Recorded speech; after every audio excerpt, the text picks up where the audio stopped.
update mga bestie. Ngayon nga, nag-review muna kami ni ate. Nakatulog na nga si Albi habang nire-review ko siya. So, ang ginawa ko, binaba ko muna siya para makapag-focus kami sa ginagawa namin ni ate. May exam kasi siya bukas hanggang Friday. So, kailangan talaga niya mag-review. Habang nga kami nagre-review, maya-maya nagising na rin si Albi. So, after ng review, ang ginawa ko, pinagmerienda ko muna sila. Nagpadala si Papshi ng kikiam. Ang ginawa ko naman is nag-shake ako nitong birch tree na chocolate flavor. Nagustuhan naman nila kasi nga mainit yung panahon, then malamig yung shake.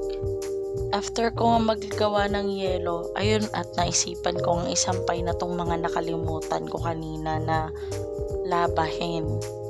So ayun nga, nung isinampay ko, medyo hapon na. Pero dahil nga may araw pa naman, naisipan ko dito na lang isampay sa labas.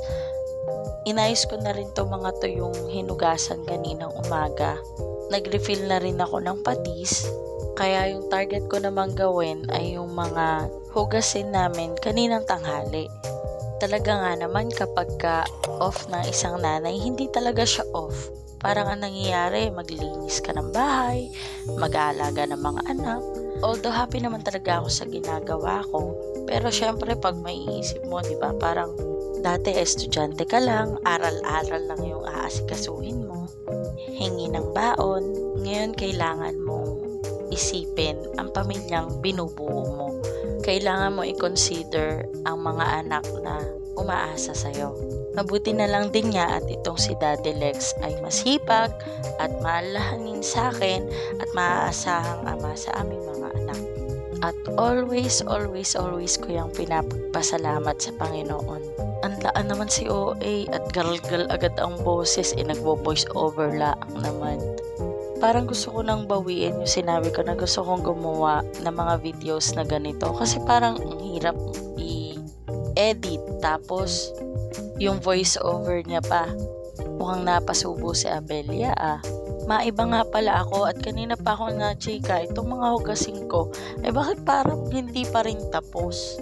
Madami pa nga rin pala akong tatanim na mga halaman, pero sa ibang vlog ko na rin siguro gagawin yun. Actually, natapos ko naman siyang itanim, kaso hindi ko na siya naisama sa video na ito since maiksi lang talaga itong video. Ayan nga, nairaos na ang hugasin.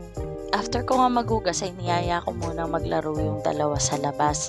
Kakatuwa din naman itong harapan namin kasi nga sementado na, so maganda maglaro or magbisikleta yung mga bata. Tuwang-tuwa nga sila pag nakakalabas na ganito. Isinama nga pala siya ni Mamshi at ni Papshi papuntang sementeryo. Ito yung gustong-gusto ng dalawa, yung sakay sila ng tricycle. Nung gumabi na nga pinasok ko na rin pala itong mga damit. Medyo mahalumigmig pa sila kaya hindi ko pa pwedeng matiklop. Pagpasensya na nga pala yung mga kalat mga bestie, talagang hindi ko na nga rin naasikaso yung mga laruan ng dalawa. Ayoko rin kasi magpaka-stress kasi mamaya-maya nakakalat na ulit yan. So minsan hinahayaan ko na lang silang nakakalat dyan. Minsan naman tinutulungan din naman ako ni ate magligpit ng mga toys nila ni Albi. Ay siya, ayos na yun at kami maghahapunan na. Yun lang mga besties. Bye!